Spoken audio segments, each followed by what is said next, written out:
ನಮಸ್ಕಾರ ಎಲ್ರಿಗೂ ಕಥಾಲೋಕಕ್ಕೆ ಸ್ವಾಗತ. ಇವತ್ತಿನ ಸಂಚಿಕೆ ಕೇಳೋಕ್ಕೂ ಮುಂಚೆ ನೀವಿನ್ನೂ ನಮ್ಮ ಚಾನಲ್ಗೆ ಸಬ್ಸ್ಕ್ರೈಬ್ ಮಾಡಿಲ್ಲ ಅಂದರೆ ಈಗಲೇ ಸಬ್ಸ್ಕ್ರೈಬ್ ಮಾಡ್ಕೊಳ್ಳಿ. ಹಾಗೆ ಪಕ್ಕದಲ್ಲಿರೋ ಬೆಲ್ ಐಕಾನ್ ಒತ್ತಿ ಆಲ್ ನೋಟಿಫಿಕೇಶನ್ ಆನ್ ಮಾಡ್ಕೊಳ್ಳಿ. ಇದರಿಂದ ನಾವು ಹಾಕೋ ಪ್ರತಿ ಕಥೆನೂ ನಿಮಗೆ ತಕ್ಷಣ ತಲುಪುತ್ತೆ. ಬನ್ನಿ ಇಂದಿನ ಕಥೆ ಕೇಳೋಣ. ರೇವಂತನ ಚಿತ್ರ 6. ಪ್ರಣವ್ ಚಿತ್ರಾಳ ಮನೆ ಮುಂದೆ ಬಂದು ನಿಂತು ಕಾಲ್ ಮಾಡಿ ತಾನು ಬಂದಿರುವುದನ್ನು ಹೇಳಿದ. ಚಿತ್ರ ಮತ್ತು ಅನಿತಾ ಲಘು ಬಗೆಯಿಂದ ಮನೆಗೆ ಬೀಗ ಹಾಕಿ ಹೊರಬಂದರು. ಅನಿತಾ ಕಾರಿನ ಹಿಂದಿನ ಸೀಟಿನಲ್ಲಿ ಕುಳಿತುಕೊಂಡಳು. ಚಿತ್ರ ಕೂಡ ಮತ್ತೊಂದು ಕಡೆ ತೆರಳಿ ಹಿಂದಿನ ಸೀಟಿನಲ್ಲಿಯೇ ಕುಳಿತುಕೊಳ್ಳಲು ಕಾರ್ ಬಾಗಿಲು ತೆಗೆದಾಗ, ಹೇಯ್ ಚಿತ್ರ, ಮುಂದೆ ಕೂತ್ಕೋ ಬಾ, ಪ್ರಣವ್ ಹೇಳಿದ. ಇಲ್ಲ ಪ್ರಣವ್, ಪರವಾಗಿಲ್ಲ, ನಾನು ಇಲ್ಲೇ ಕೂತ್ಕೊಳ್ತೀನಿ ಎಂದಾಗ, ಚಿತ್ರ, ನಂಗೆ ನಿಮ್ಮ ಡ್ರೈವರ್ ಅನ್ನೋ ಫೀಲ್ ಮಾಡಿಸ್ಬೇಕು ಅಂತನಾ, ಪ್ರಣವ್ ಕೇಳಿದಾಗ, ಅನಿತಾ ಕೂಡ ಕಣ್ಸನ್ನೆಯಲ್ಲಿ ಮುಂದೆ ಹೋಗಿ ಕುಳಿತುಕೋ ಎಂದು ಚಿತ್ರಾಳಿಗೆ ಹೇಳಿದಳು. ಬೇರೆ ಆಯ್ಕೆಗಳಿಲ್ಲದೆ ಚಿತ್ರ ಸುಮ್ಮನೆ ಮುಂದಿನ ಸೀಟಿನಲ್ಲಿ ಬಂದು ಕುಳಿತಳು. ಕಾರ್ ಚಲಿಸಿತು. ನೀವು ಬಂದಿದ್ದು ಖುಷಿ ಆಯಿತು ಸರ್, ಮತ್ತು ಇಲ್ಲಿ ತನಕ ಬಂದು ನಮ್ಮನ್ನು ಕರ್ಕೊಂಡು ಹೋಗ್ತಾ ಇರೋದಕ್ಕೆ ಥ್ಯಾಂಕ್ಸ್. ಈ ಬಿಸಿಲಲ್ಲಿ ಎರಡೆರಡು ಬಸ್ ಹತ್ತಿ ಅಲ್ಲಿಗೆ ಹೋಗೋದು ನಿಜವಾಗ್ಲೂ ಕಷ್ಟ ಅನಿಸ್ತಿತ್ತು. ಅನಿತಾ ಮಾತು ಶುರು ಮಾಡಿದಳು. It's okay miss Anita, thanks ಎಲ್ಲ ಹೇಳಬೇಡಿ, ನಾನು ನಿಮ್ಮ ಜೊತೆ ಬರ್ತಾ ಇದ್ದೀನಿ ಅಲ್ವಾ. ನಿಮ್ಮ ಫ್ರೆಂಡ್ಗೂ ಸ್ವಲ್ಪ ಹೇಳಿ, ಬೇರೆಯವ್ರಿಗೆ ತೊಂದರೆ ಆಗುತ್ತೆ ಅಂತ ಯಾವಾಗಲೂ ಓವರ್ ಥಿಂಕ್ ಮಾಡ್ತಾ ಇರಬಾರ್ದು, ಅದರಲ್ಲೂ ಫ್ರೆಂಡ್ಸಿಗೆ ತೊಂದರೆ ಕೊಟ್ಟರೆ ಪರವಾಗಿಲ್ಲ ಅಂತ ಎಂದಾಗ, ತಾನೇನಾದರೂ ಹೇಳಿದರೆ ಚಿತ್ರಳಿಗೆ ಬೇಸರವಾದರೆ ಎಂದೆನಿಸಿ ಅನಿತಾ ನಕ್ಕು ಸುಮ್ಮನಾದಳು. ಹಾಗೆ ಇನ್ನೊಂದು ವಿಷಯ ಅನಿತಾ, ನೀವು ನಂಗೆ ಸರ್ ಅಂತೆಲ್ಲ ಕರಿಬೇಡಿ, ಪ್ರಣವ್ ಅಂತಲೇ ಕರೀರಿ ಎಂದ. ಅನಿತಾ ಹೇಳಿದ್ದಳು. ಚಿತ್ರ ಹೇಳಿದ್ದಕ್ಕಿಂತ ತುಂಬಾ ಸರಳವಾಗಿದ್ದಾರೆ ಅವರು, ತುಂಬ ಒಳ್ಳೆಯವರು ಅಂತಲೂ ಅನಿಸ್ತಿದೆ ಎಂದುಕೊಂಡಳು ಅನಿತಾ. ಹೌದು ಅನಿತಾ ಅವರೇ, ಈಗ ನಾವು ಎಲ್ಲಿಗೆ ಹೋಗ್ತಾ ಇರೋದು? ನಾನು ಎಲ್ಲಿಗೆ ಹೋಗಬೇಕು? ಡೈರೆಕ್ಷನ್ ಕೊಡಿ, ಪ್ರಣವ್ ನಗುತ್ತಾ ಕೇಳಿದ್ದ. ಅನಿತಾ ನೇರವಾಗಿ ಸ್ಥಳದ ಹೆಸರು ಹೇಳದೆ ಡೈರೆಕ್ಷನ್ ಹೇಳುತ್ತಾ ಹೋದಳು. ರಾತ್ರಿ ಸರಿಯಾದ ನಿದ್ದೆ ಇಲ್ಲದ ಕಾರಣ ಚಿತ್ರ ಆರಾಮಾಗಿ ನಿದ್ದೆ ಮಾಡಿಬಿಟ್ಟಿದ್ದಳು. ಕೊನೆಗೆ 35 ನಿಮಿಷದಲ್ಲಿ ಅವಳು ಹೇಳಿದ ಸ್ಥಳಕ್ಕೆ ಬಂದು ತಲುಪಿದರು.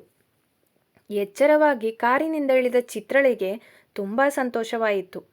ಥ್ಯಾಂಕ್ಸ್ ಅನಿ, ನಿಜ ನೀನು ಇಲ್ಲಿ ಕರ್ಕೊಂಡು ಬರ್ತೀಯ ಅಂತ ಅಂದ್ಕೊಂಡಿರಲಿಲ್ಲ, ಅದು ಕೂಡ ಇವತ್ತು ಕರ್ಕೊಂಡು ಬಂದಿದ್ದು ತುಂಬಾ ಖುಷಿ ಆಯಿತು. ಥ್ಯಾಂಕ್ಸ್ ಫಾರ್ ದಿಸ್ ಸರ್ಪ್ರೈಸ್ ಎಂದು ಸಂತೋಷದಿಂದ ಹೇಳಿದಳು.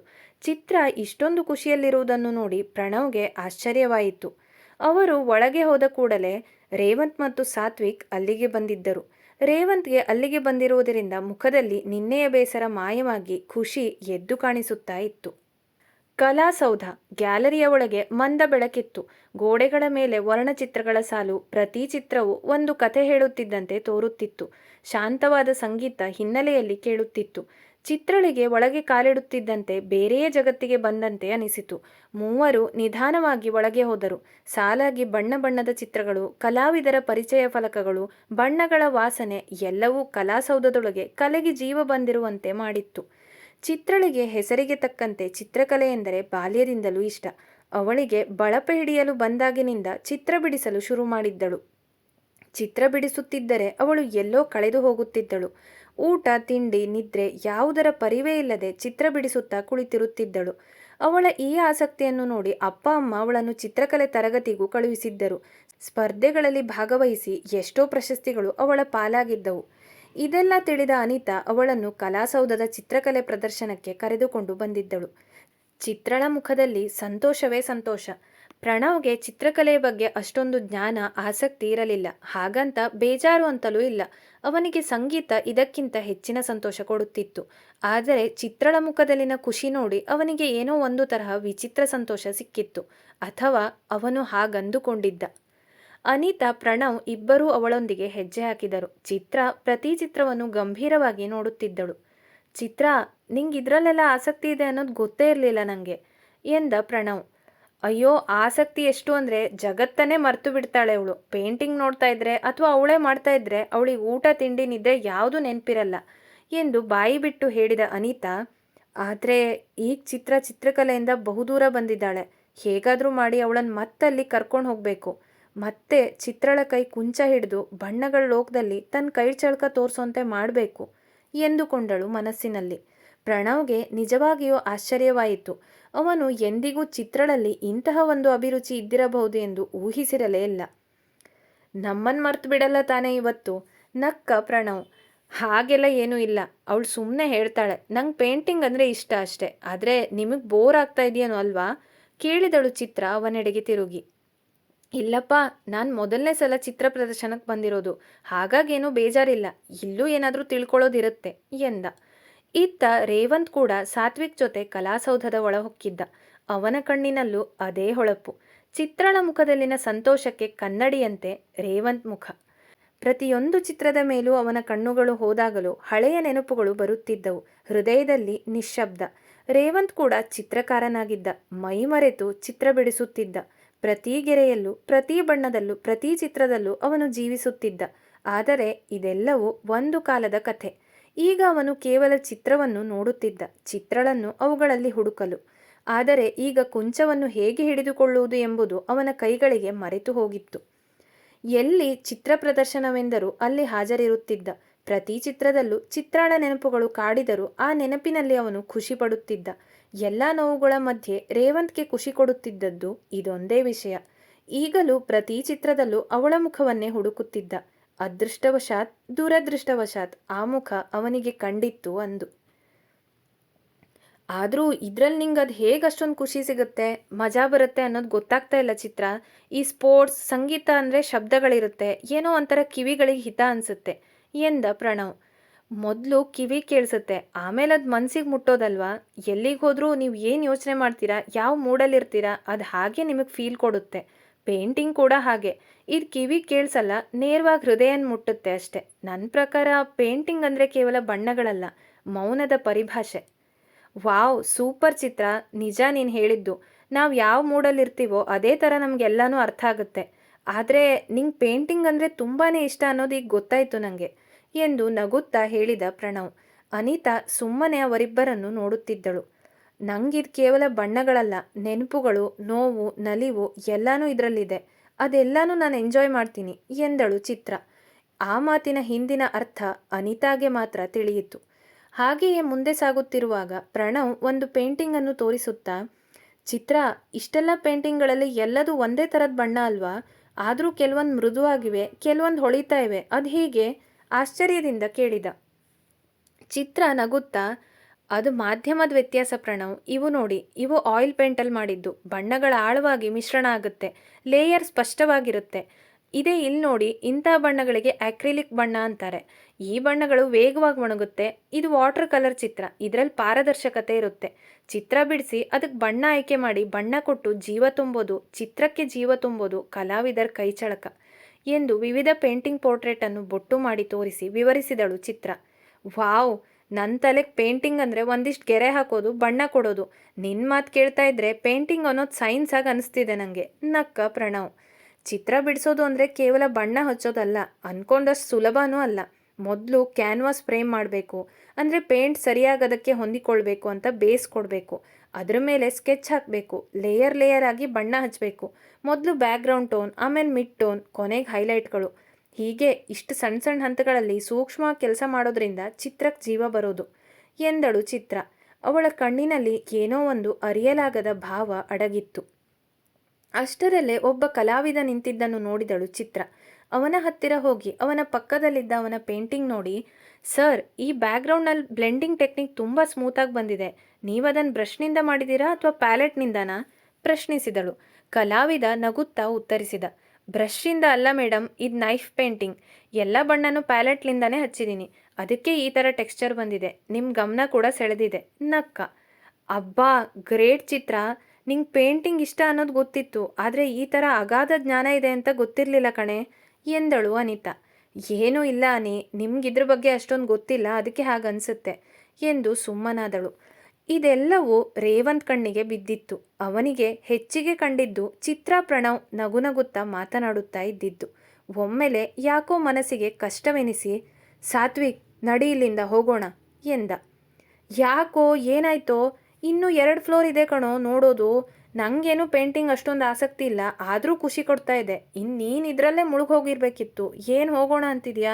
ಸುಮ್ಮನೆ ಬಾರೋ ನೋಡೋಣ, ಚೆನ್ನಾಗಿದೆ ಎಂದಾಗ, ನೀನು ಬರೋದಿದ್ರೆ ಬಾ, ಇಲ್ಲ ನಾನು ಹೋಗ್ತೀನಿ ಎಂದು ಸರಸರನೆ ಅಲ್ಲಿಂದ ಹೊರನಡೆದ ರೇವಂತ್. ಅವನ ಸಲುವಾಗಿಯೇ ಬಂದಿದ್ದ ಸಾತ್ವಿಕ್ ಅಲ್ಲಿದ್ದು ಇನ್ನೇನು ಮಾಡಿಯಾನು. ಅವನೂ ಕೂಡ ರೇವಂತನ್ನು ಹಿಂಬಾಲಿಸಿದ. ರೇವಂತ್ ಕಲಾಸೌಧದಿಂದ ಹೊರಬಂದವ ಡ್ರೈವಿಂಗ್ ಸೀಟಲ್ಲಿ ಕುಳಿತ. ಕಾರ್ ಸ್ಟಾರ್ಟ್ ಮಾಡಲು ಕೀ ಹುಡುಕಿದಾಗ, ತಗೋ ಕೀ, ಅರ್ಜೆಂಟಲ್ಲಿ ಹೋಗ್ತೀನಿ ಅಂತ ಬಂದ್ಬಿಟ್ರೆ ಆಗೋಯ್ತಾ ಎಂದ ಸಾತ್ವಿಕ್ ಅವನ ಪಕ್ಕದಲ್ಲಿ ಬಂದು ಕುಳಿತ ಕಾರ್ ಕೀ ಕೊಡುತ್ತಾ. ಕಾರ್ ಶರವೇಗದಲ್ಲಿ ರೇವಂತ್ ಮನೆಯ ಕಡೆ ಹೊರಟಿತು. ಸಾತ್ವಿಕ್ಗೆ ಅವನ ವಿಚಿತ್ರ ವರ್ತನೆಯ ಪರಿಚಯವಿದ್ದುದರಿಂದ ಮಾತನಾಡದೆ ಸುಮ್ಮನೆ ಕುಳಿತ. ಮನೆಗೆ ಬಂದವನೇ ರೂಮಿಗೆ ಹೋಗಬೇಕೆಂದುಕೊಂಡವನಿಗೆ ಕಾಣಿಸಿದ್ದು ಅಳುತ್ತಾ ಕುಳಿತಿದ್ದ ಅಮ್ಮ ಮತ್ತು ತಂಗಿ. ಗೆಳೆಯರಿಬ್ಬರಿಗೂ ಗೊಂದಲವಾಯಿತು. ಅವರು ಬಂದ ತಕ್ಷಣ ತಮ್ಮ ಕಣ್ಣೀರನ್ನು ಅಡಗಿಸುವ ಪ್ರಯತ್ನ ಮಾಡಿದರು ಅಮ್ಮ ಮಗಳು. ಅಮ್ಮ, ಏನಾಯ್ತು? ಯಾಕೆ ಈ ಥರ ಕೂತ್ಕೊಂಡಿದ್ದೀರಾ? ಅಮ್ಮನ ಬಳಿ ಬಂದು ಕುಳಿತ ರೇವಂತ್ ಕೇಳಿದ. ಏನೂ ಇಲ್ಲ ರೇವಂತ್, ಹೀಗೆ ಏನೋ ಹಳೆ ಒಂದಿಷ್ಟು ವಿಷಯಗಳು ನೆನಪಾಯಿತು, ಅದಕ್ಕೆ ಬೇಜಾರಾಗಿ ಅಳು ಬಂತು ಅಷ್ಟೇ ಎಂದರು. ಅವರು ದೃಷ್ಟಿಗೆ ದೃಷ್ಟಿ ಕೊಟ್ಟು ಮಾತನಾಡದೇ ಇರುವುದರಿಂದ ಅವನಿಗೆ ಸುಳ್ಳು ಹೇಳುತ್ತಿದ್ದಾರೆಂದು ಅರ್ಥವಾಯಿತು. ಚಿನ್ನು, ನೀನಾದರೂ ಹೇಳು, ಏನಾಯಿತು? ಹಳೆ ವಿಷಯ ನೆನಪಾಯಿತು ಅಂತ ಸುಳ್ಳು ಹೇಳಬೇಡಿ. ಅದು ನಿಮಗೆ ದಿನಾಲೂ ನೆನಪಾಗುತ್ತೆ ಅನ್ನೋದು ನಂಗೆ ಗೊತ್ತು. ಆ ವಿಷಯಕ್ಕೆ ನೀವಿಬ್ಬರು ಇಷ್ಟೊಂದು ಅಳ್ತಾ ಕೂತಿರಲ್ಲ ಅನ್ನೋದು ಗೊತ್ತು ಎಂದು ಚಿನ್ಮಯಿಯನ್ನು ನೋಡಿದ ರೇವಂತ್. ಏನೂ ಇಲ್ಲ ಅಣ್ಣ, ಅಮ್ಮ ಹೇಳಿದ್ದು ನಿಜಾನೇ ಎಂದು ಚಿನ್ಮಯಿ ಕೂಡ ಹೇಳಿದಳು. ರೇವಂತ್ ಹತ್ತಿರ ಬಂದು ಕುಳಿತ ಉಮಾದೇವಿ, ರೇವಂತ್, ಇಷ್ಟು ವರ್ಷದಲ್ಲಿ ಹಿಂದೆ ಒಂದು ಸಲ ನಮ್ಮ ಮಾತು ನಡೆಸ್ಕೊಡು ಅಂತ ಕೇಳಿದ್ದೆ. ಈಗ ಮತ್ತೆ ಅದೇ ಮಾತನ್ನು ಕೇಳ್ತಾ ಇದ್ದೀವಿ, ನಡೆಸ್ಕೊಡ್ತೀಯಾ ಎಂದು ಕೇಳಿದಾಗ ರೇವಂತ್ಗೆ ಗೊಂದಲವಾಯಿತು. ಅಮ್ಮ, ಏನು ಹೇಳ್ತಾ ಇದ್ದೀರಾ ನೀವು? ಬಂದಾಗಿಂದ ನೋಡ್ತಾ ಇದ್ದೀನಿ, ವಿಚಿತ್ರವಾಗಿ ಆಡ್ತಾ ಇದ್ದೀರಾ ಇಬ್ಬರೂ ಕೂಡ. ಅಳ್ತಾ ಇದ್ದೀರಾ, ಏನಂತ ನೇರವಾಗಿ ಹೇಳಿ ರೇವಂತ್ ಕೇಳಿದ್ದ. ಎಷ್ಟು ವರ್ಷ ಅಂತ ಹೀಗೆ ಇರ್ತೀಯ ರೇವಂತ್? ಮಗನೇ, ಮದುವೆ ಆಗಿಬಿಡು. ಹೀಗೆ ಒಂಟಿಯಾಗಿ ಜೀವನ ಕಳಿತೀನಿ ಅಂತ ಹಠ ಮಾಡಬೇಡ. ಚಿನ್ಮಯಿ ಕೂಡ ತೊಂದರೆ ಆಗುತ್ತೆ. ಅವಳಿಗೆ ತೊಂದರೆ ಅಂತ ಹೇಳ್ತಾ ಇದ್ದೀನಿ ಅನ್ಕೋಬೇಡ. ನೀನು ಈ ಥರ ಒಬ್ಬಂಟಿಯಾಗಿ ಜೀವನ ಮಾಡ್ತಾ ಇರೋದು ನನ್ನ ಹತ್ರ ನೋಡೋಕ್ಕಾಗಲ್ಲ. ನಾನು ಇರುವಾಗಲೇ ನೀನು ಮದುವೆ ಆಗಿ ಸೆಟಲ್ ಆಗು ಅಂತ ಬರುತ್ತಿದ್ದ ಕಣ್ಣೀರನ್ನು ಕಷ್ಟಪಟ್ಟು ತಡೆಯುತ್ತಾ ಹೇಳಿದರು ಉಮಾದೇವಿ. ರೇವಂತ್ ಈ ವಿಷಯದಲ್ಲಿ ಅಸಹಾಯಕ. ಅಮ್ಮ ಅಪ್ಪನ ದುಃಖ ತಿಳಿದರೂ ಏನೂ ಮಾಡಲಾರ. ಸುಮ್ಮನೆ ರೂಮಿನೊಳಕ್ಕೆ ನಡೆದ. ಆಂಟಿ, ನಾನು ಅವನ ಹತ್ರ ಮಾತಾಡ್ತೀನಿ, ನೀವು ಚಿಂತೆ ಮಾಡಬೇಡಿ, ದಯವಿಟ್ಟು ಕಣ್ಣೀರು ಹಾಕಬೇಡಿ, ನಮಗೂ ದುಃಖ ಆಗುತ್ತೆ ಎಂದು ಸಾತ್ವಿಕ್ ಸಮಾಧಾನ ಮಾಡಿದ. ಉಮಾದೇವಿ ಅಳುತ್ತಲೇ ತಮ್ಮ ರೂಮಿನ ಕಡೆಗೆ ನಡೆದರು. ಅಲ್ಲಿ ಇನ್ನುಳಿದವರು ಚಿನ್ಮಯಿ ಮತ್ತು ಸಾತ್ವಿಕ್. ಚಿನ್ನಿ, ಏನಾಯಿತು? ಆಂಟಿ ತುಂಬ ಬೇಜಾರಲ್ಲಿದ್ದಾರೆ, ನಿಜ ಹೇಳು ಎಂದಾಗ ಚಿನ್ಮಯಿ ಅವನನ್ನು ತಬ್ಬಿಕೊಂಡು ಅಳತೊಡಗಿದಳು. ಸಾತ್ವಿಕ್ಗೆ ಗಾಬರಿಯಾಯಿತು. ಮುಜುಗರದಿಂದಲೇ ಅವಳ ತಲೆನೇವರಿಸುತ್ತಾ ಸಮಾಧಾನ ಮಾಡಿದ. ಒಂದು ಕ್ಷಣದ ನಂತರ ಚಿನ್ಮಯಿಗೆ ತಾನೇನು ಮಾಡಿದೆ ಎಂಬುದು ಅರಿವಾಗಿ, ಕ್ಷಮ್ಸು ಸಾತ್ವಿ ಎಂದಳು. ಇಟ್ಸ್ ಓಕೆ ಚಿನ್ನಿ, ಮೊದಲು ಏನಾಯಿತು ಅಂತ ಹೇಳ್ತೀಯಾ ಕೇಳಿದ ಅವನು. ನಿಂಗೆ ಗೊತ್ತಲ್ವಾ ಸಾತ್ವಿ, ನಂಗೆ ಹುಡುಗನ ಹುಡುಕ್ತಾ ಇದ್ದಾರೆ. ಇವತ್ತು ಪುರೋಹಿತರು ಇವತ್ತೊಬ್ರು ಬರ್ತಾರೆ ಅಂತ ಹೇಳಿದರು. ಆಮೇಲೆ ಹಿಂದೆ 20 ಬಾರಿ ಏನಾಯಿತೋ ಅದೇ ಆಯಿತು. ಅದೇ ಕಾರಣ ಕೊಟ್ಟು ನನ್ನನ್ನು ರಿಜೆಕ್ಟ್ ಮಾಡಿ ಹೋದರು. ಅಮ್ಮಂಗೆ ಅದಕ್ಕೆ ಬೇಜಾರಾಗಿ ಅಳ್ತಾ ಇದ್ರು. ಅಪ್ಪ ಕೂಡ ಬೇಜಾರು ಮಾಡ್ಕೊಂಡು ಆಫೀಸಿಗೆ ಹೋದರು. ಆದರೆ ನನ್ನ ಸಲುವಾಗಿ ಅಣ್ಣಂಗೆ ಒತ್ತಾಯ ಮಾಡಿ ಅಣ್ಣಂಗೆ ಮದುವೆ ಮಾಡಿಸ್ಬೇಕು ಅನ್ನೋ ಉದ್ದೇಶ ನಂಗಿಲ್ಲ ಸಾತ್ವಿ. ಮತ್ತೆ ಅಳಲು ಶುರುವಿಟ್ಟಳು ಚಿನ್ಮಯಿ. ಸಾತ್ವಿಕ್ ಅವಳ ಭುಜದ ಮೇಲೆ ಕೈಯಿಟ್ಟು, ಇಷ್ಟಕ್ಕೆಲ್ಲ ಅಳ್ತಾರ ಚಿನ್ನಿ? ನೀನೇನು ಮುದುಕಿ ಆಗಿದೆಯಾ? ಈಗಷ್ಟೇ ಇಂಜಿನಿಯರಿಂಗ್ ಮುಗ್ದಿದೆ, ಇನ್ನೂ 10 ವರ್ಷ ಟೈಮ್ ಇದೆ. ಯಾವುದಾದ್ರೂ ಕೋತಿ ನಿಂಗೆ ಅಂತ ಹುಟ್ಟಿರುತ್ತೆ ಬಿಡು ಎಂದು ಹೇಳಿದಾಗ ಅವನನ್ನೇ ಹುಸಿಕೋಪದಿಂದ ನೋಡಿದ ಚಿನ್ಮಯಿ, ನೀನು ದೊಡ್ಡ ಕೋತಿ, ಈಗಲೂ ನಾನು ರೇಗಿಸ್ತೀಯ ಅಲ್ವಾ ಎನ್ನುತ್ತಾ ಇರುವಾಗಲೇ ಅವಳ ಮುಖದಲ್ಲಿ ಕೂಡ ನಗು ಮೂಡಿತ್ತು. ಅಬ್ಬಾ, ಅಂತೂ ನಗು ಬಂತು. ಜಾಸ್ತಿ ಯೋಚನೆ ಮಾಡಬೇಡ, ರೇವಂತ್ ಬಗ್ಗೆನೂ ಯೋಚನೆ ಮಾಡಬೇಡ. ದೇವ್ರು ಎಲ್ಲನೂ ಸರಿ ಮಾಡೋ ಥರ ಕಾಣ್ತಿದೆ. ನಿಂಗೆ ಸದ್ಯದಲ್ಲೇ ಎಲ್ಲ ವಿಷಯ ಹೇಳ್ತೀನಿ. ಈಗ ನಂಗೆ ಚೂರು ಕೆಲಸ ಇದೆ, ನಾನಿನ್ನು ಹೊರಡ್ತೀನಿ. ನಿಮ್ಮ ಅಣ್ಣನ ಸ್ವಲ್ಪ ಗಮನಿಸ್ತಾ ಇರು, ಏನೋ ವಿಚಿತ್ರವಾಗಿ ಆಡ್ತಾ ಇದ್ದಾನೆ ಎನ್ನುತ್ತಾ ಅಲ್ಲಿಂದ ತೆರಳಿದ ಸಾತ್ವಿಕ್. ರೇವಂತ್ನ ನಿನ್ನೆಯ ವರ್ತನೆ ಮತ್ತು ಈಗ ಸಾತ್ವಿಕ್ ಆಡಿದ ಮಾತುಗಳನ್ನು ಕೇಳಿದ ಚಿನ್ಮಯಿಗೆ ಏನೋ ಒಂದು ಗಂಭೀರವಾದ ವಿಷಯವಿದೆ ಎಂದು ಅರ್ಥವಾಯಿತು. ಹೌದು ಚಿನ್ನಿ, ನಾನು ದೊಡ್ಡ ಕೋತಿನೇ. ಈ ದೊಡ್ಡ ಕೋತಿಗೆ ಚಿಕ್ಕ ಕೋತಿನ ಮದುವೆ ಆಗೋ ಆಸೆ ಇದೆ. ಆದರೆ ನಿನ್ನ ಹತ್ರ ಹೇಳೋಕ್ಕಾಗಲ್ಲ. ನಾನು ಭೂಮಿ, ನೀನು ಆಕಾಶ ಎಂದು ಮನಸ್ಸಿನಲ್ಲಿ ಅಂದುಕೊಂಡಿದ್ದ ಸಾತ್ವಿಕ್. ಪ್ರಣವ್, ಚಿತ್ರ ಮತ್ತು ಅನಿತಾ ಕಲಾಸೌಧವನ್ನು ಪೂರ್ತಿಯಾಗಿ ನೋಡಿಕೊಂಡು ಸುಮಾರು ಊಟದ ಸಮಯಕ್ಕೆ ಅಲ್ಲಿಂದ ಹೊರಬಂದರು. ಹೋಟೆಲಿಗೆ ಹೋಗಿ ಊಟ ಮಾಡಿದರು. ಎಲ್ಲ ಕಡೆಯೂ ಪ್ರಣವ್ ಚಿತ್ರಳನ್ನು ಚೆನ್ನಾಗಿ ಮಾತನಾಡಿಸುತ್ತಿದ್ದ. ಅವಳನ್ನು ನಗಿಸುವ ಪ್ರಯತ್ನ ಮಾಡುತ್ತಿದ್ದ. ಅನಿತಾ ಎಲ್ಲವನ್ನೂ ಗಮನಿಸುತ್ತಿದ್ದಳು. ನಂತರ ಅಲ್ಲೇ ಹತ್ತಿರದಲ್ಲಿರುವ ಬೊಟಾನಿಕಲ್ ಗಾರ್ಡನ್ ತೆರಳಿ ಅಲ್ಲೊಂದಿಷ್ಟು ಸಮಯ ಕಳೆದರು. ಅನಿತಾ ಮನೆಯಿಂದ ಹೊರಗೆ ಕೆಲಸದ ಹೊರತಾಗಿ ಬಂದಳು ಎಂದರೆ ಶಾಪಿಂಗ್ ಎನ್ನುವುದು ಕಡ್ಡಾಯವಾಗಿತ್ತು. ಅವರಿಬ್ಬರನ್ನು ಎಳೆದುಕೊಂಡು ಹೋಗಿ ವಿಂಡೋ ಶಾಪಿಂಗ್ ಎಂದು ದೊಡ್ಡ ಶಾಪಿಂಗ್ ಮಾಡಿದಳು ಅನಿತಾ. ನಂತರ ಸಂಜೆಯಾಗುತ್ತಿದ್ದಂತೆ ಲೇಕ್ ಪಾರ್ಕ್ ಹೋಗೋಣವೆಂದು ಅಲ್ಲಿಗೆ ಹೋದರು. ಅನಿತಾಗೆ ಓಡಾಡಿ ತುಂಬ ಸುಸ್ತಾಗಿದ್ದರಿಂದ ಮತ್ತು ರಾತ್ರಿ ನಿದ್ರೆಯೂ ಇಲ್ಲದಿದ್ದರಿಂದ ಒಂದು ಕಡೆ ಕುಳಿತು ಬಿಟ್ಟಳು. ಚಿತ್ರ ಅಲ್ಲಿನ ನೀರು, ಹೂವು, ಪಕ್ಷಿ, ಪ್ರಕೃತಿಯ ದೃಶ್ಯವನ್ನು ತನ್ನ ಮೊಬೈಲ್ ಕ್ಯಾಮೆರಾದಲ್ಲಿ ಸೆರೆ ಹಿಡಿಯುತ್ತಾ ಓಡಾಡುತ್ತಿದ್ದಳು. ಪ್ರಣವ್ ಕೂಡ ಅವಳನ್ನೇ ಹಿಂಬಾಲಿಸುತ್ತಿದ್ದ. ಸ್ವಲ್ಪ ಸಮಯದ ನಂತರ ಚಿತ್ರ ಅಲ್ಲಿರುವ ಕೊಳದ ಬಳಿ ಬಂದು ಕುಳಿತಳು. ಸ್ವಚ್ಛಂದವಾದ ಕೊಳದ ನೀರಿನಲ್ಲಿ ತನ್ನ ಪ್ರತಿಬಿಂಬವನ್ನು ನೋಡುತ್ತಿದ್ದಳು. ತನ್ನ ಪ್ರತಿಬಿಂಬದ ಪಕ್ಕದಲ್ಲಿ ಇನ್ನೊಂದು ಪ್ರತಿಬಿಂಬ ಮೂಡಿರುವುದು ಕಂಡು ತಲೆ ಎತ್ತಿ ನೋಡಿದಳು. ಪ್ರಣವ್ ಬಂದು ಕುಳಿತಿದ್ದ. ಚಿತ್ರ ತನ್ನ ಪಕ್ಕದಲ್ಲಿ ರೇವಂತ್ ಮೊಗದ ಕಲ್ಪನೆಯಲ್ಲಿದ್ದಳು. ಪ್ರಣವ್ ಆಗಮನ ಅವಳಿಗೆ ಇಷ್ಟವಾಗಲಿಲ್ಲ. ನೀರನ್ನು ಕದಡಿಬಿಟ್ಟಳು. ಪ್ರತಿಬಿಂಬ ಮಾಯವಾಯಿತು. ಚಿತ್ರ, ಈ ಕ್ಷಣನ್ ಪೇಂಟ್ ಮಾಡಬೇಕು ಅಂದರೆ ಯಾವ ಬಣ್ಣನ ಮೊದಲು ಕೈಗೆ ತಗೊಳ್ತೀಯಾ ಕೇಳಿದ ಪ್ರಣವ್. ಬಹುಶಃ ನೀಲಿ ಅಥವಾ ಬಿಳಿ ಬಣ್ಣ, ಶಾಂತಿ ಸೂಚಕವಾಗಿ ಮುಗುಳ್ನಕ್ಕು ಹೇಳಿದಳು ಚಿತ್ರ. ಅನಿತಾ ದೂರದಿಂದ ಇವರಿಬ್ಬರನ್ನು ನೋಡುತ್ತಾ ಕುಳಿತಿದ್ದಳು. ಯಾಕೋ ಏನೋ ಅವಳಿಗೆ ಪ್ರಣವ್ ಚಿತ್ರಳಿಗೆ ಎಲ್ಲ ಖುಷಿಯನ್ನು ಕೊಡಬಲ್ಲನೇನೋ ಎಂದೆನಿಸಿತು. ದೇವರಲ್ಲಿ ಪ್ರಾರ್ಥನೆ ಮಾಡಿದಳು. ಸ್ವಲ್ಪ ಸಮಯ ಅಲ್ಲೇ ಕಳೆದು ಪ್ರಣವ್ ಇಬ್ಬರನ್ನು ಅವರ ಮನೆಗೆ ಡ್ರಾಪ್ ಮಾಡಿ ಅವರಿಬ್ಬರಿಗೆ ಇಡೀ ದಿನ ತನಗಾದ ಖುಷಿಯನ್ನು ಹೇಳಿ ತಾನೂ ಮನೆಗೆ ತೆರಳಿದ. ಸಂಜೆಯ ತನಕ ರೂಮಿನಿಂದ ಹೊರಗೆ ಬರಲಿಲ್ಲ ರೇವಂತ್. ಅವನ ಈ ವರ್ತನೆ ಈಗ ಎಲ್ಲರಿಗೂ ಅಭ್ಯಾಸವಿದ್ದರಿಂದ ಯಾರೂ ಅವನನ್ನು ಮಾತನಾಡಿಸಿರಲಿಲ್ಲ. ಅಮ್ಮನ ಒತ್ತಾಯಕ್ಕೆ ರಾತ್ರಿ ಊಟ ಮುಗಿಸಿ ಹಾಸಿಗೆಯ ಮೇಲೆ ಉರುಳಿದ. ಗೋಡೆಯ ಮೇಲಿದ್ದ ಅಪೂರ್ಣ ಚಿತ್ರವನ್ನು ದಿಟ್ಟಿಸಿ ನೋಡುತ್ತಾ ಹಾಗೆಯೇ ಮಲಗಿದ. ಆ ಚಿತ್ರ ಅವನ ಮನಸ್ಸಿಗೆ ಹತ್ತಿರವಾದದ್ದು. ಈಗ ಅವನಿಗೆ ಪ್ರೀತಿಯ ಸಂಕೇತ ಎಂದು ಉಳಿದಿರುವುದು ಅದೊಂದೇ. ಚಿತ್ರ ಮತ್ತು ಅವಳ ಪ್ರೀತಿ ಪರಿಪೂರ್ಣವಾಗಿತ್ತು. ಆದರೆ ಚಿತ್ರ ಅಪೂರ್ಣವಾಗಿತ್ತು. ಚಿತ್ರವನ್ನು ಪೂರ್ಣಗೊಳಿಸಲು ಸಮಯ ಇನ್ನೊಂದು ಅವಕಾಶ ಕೊಡುತ್ತದೆಯೇ ಎಂದು ಕಾದು ನೋಡಬೇಕು. ಮುಂದುವರಿಯುವುದು.